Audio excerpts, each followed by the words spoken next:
I've played first and third person shooters for over 15 years now, and this video is going to teach you how to get better aim inside Marvel Rivals, especially if you feel like your aim is not hitting at all inside this game. This video is for controller players because let's be honest, the mouse and keyboard people do already have an advantage anyway by being able to have the maximum control over their aim. But let's put that aim control back in the hands of the controller players in this video. This video is going to have tips for everyone. You may have heard some of these tips before, and there will be some stuff that is new to you as well. But by the end of this video, your aim will improve by at least hopefully 5 to 10%, and then the rest of it will be down to how often you practice playing this game. Practice is the most important tip, and we're going to give you tips on how you want to do that inside Marvel Rivals as well. But like I said, this is something that you could take throughout any game, not just Marvel Rivals. Let's get straight into it.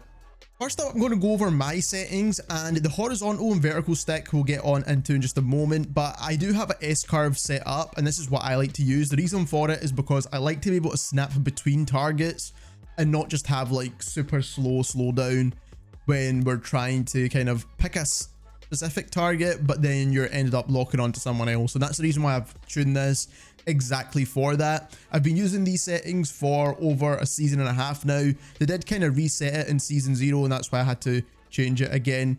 But regardless, this is the curve setting, so 30, 90, 65, 99.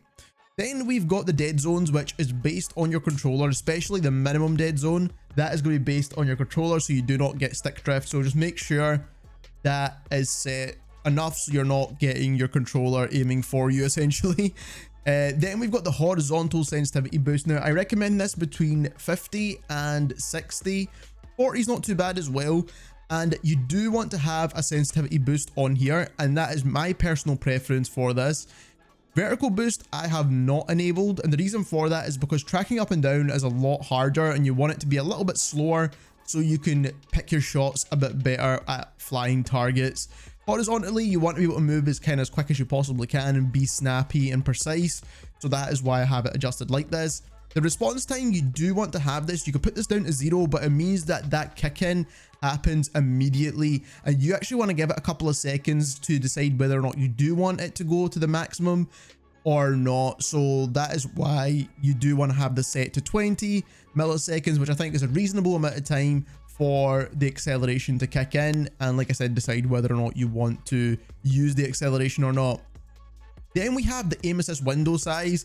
The best size for this I found is around 20. 15, 20 is the best for this. You want the window to be small enough that you can pick the correct target, but not too small where you're not really getting as much aim assist as you would like. Then we've got aim assist strength. I have this all the way up to 100.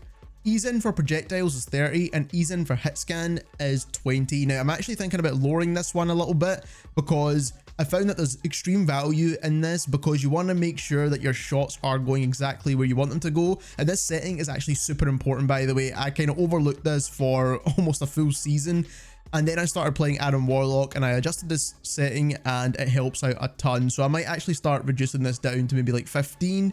Now, if you don't like the S-curve settings, then what to do is go back to the linear curve, which is the default curve that you use in the game. This is the one that you're probably used to using.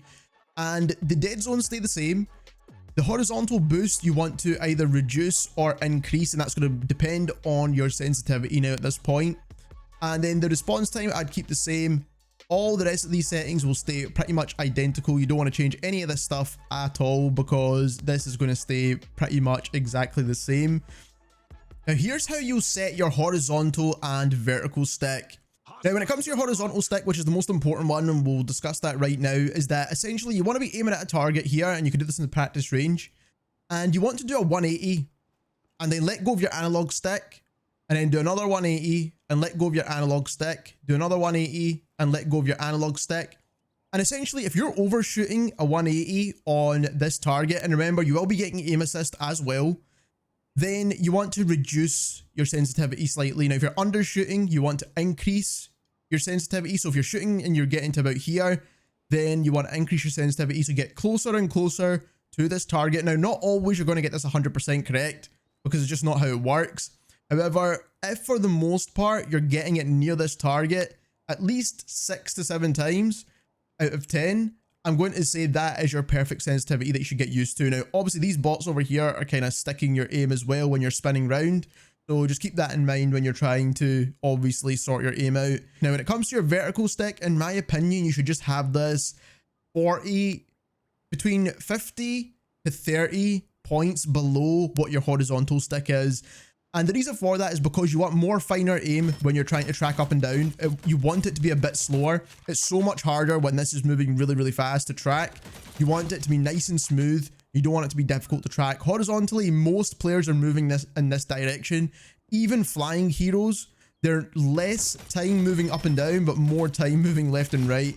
So don't worry too much about the vertical stick. As long as it's a little bit slower than your horizontal stick, it will feel almost right. And then you can fine tune that as much as you want afterwards.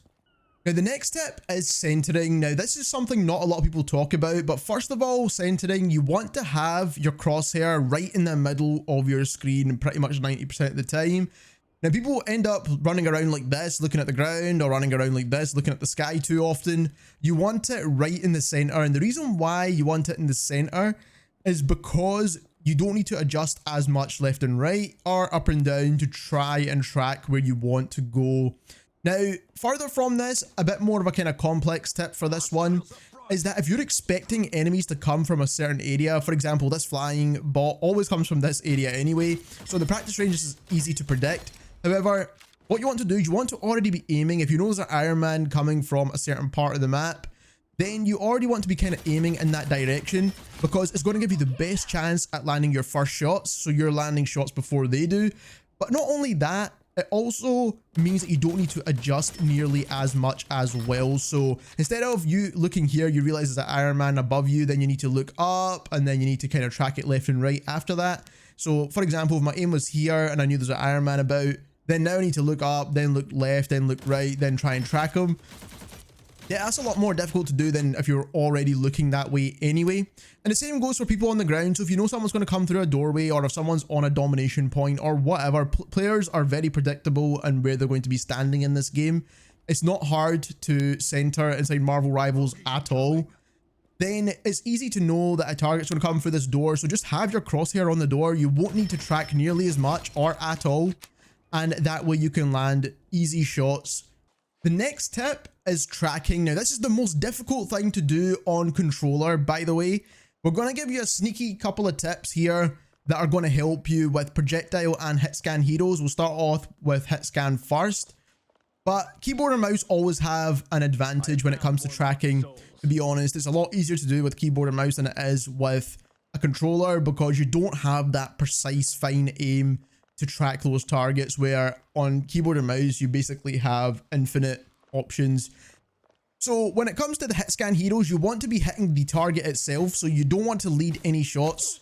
You want to be actually aiming and intentionally hitting. So we're not moving any other sticks here, we're just moving our right stick and we're trying to hit this target right here. And you want to practice this a lot because it's going to take a bit of time to get used to, especially if you're playing kind of easier to use heroes, maybe someone like Scarlet Witch. And one thing I would like to tell you when it comes to the Hitscan heroes is take your time with your shots, man.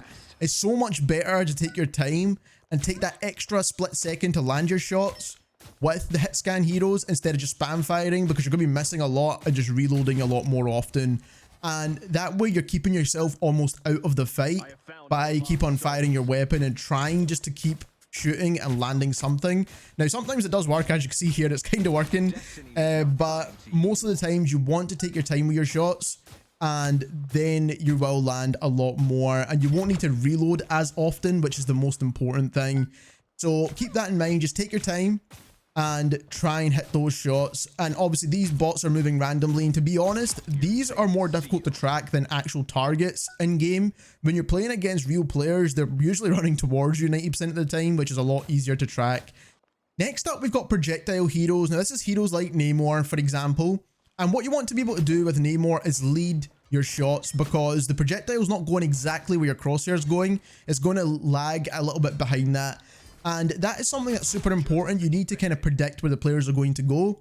Now, in the firing range, this is a lot harder to do because these AI dummies are moving so much quicker and so much more random than what is happening in an actual game. And the reason for that is because even if you're trying to track a Spider-Man, for example, and he's low HP, and if you have good map knowledge, you'll know that he's going to end up running for a health pack. So you can kind of have your crosshairs already set with your centering on the health pack and just shoot at the health pack essentially.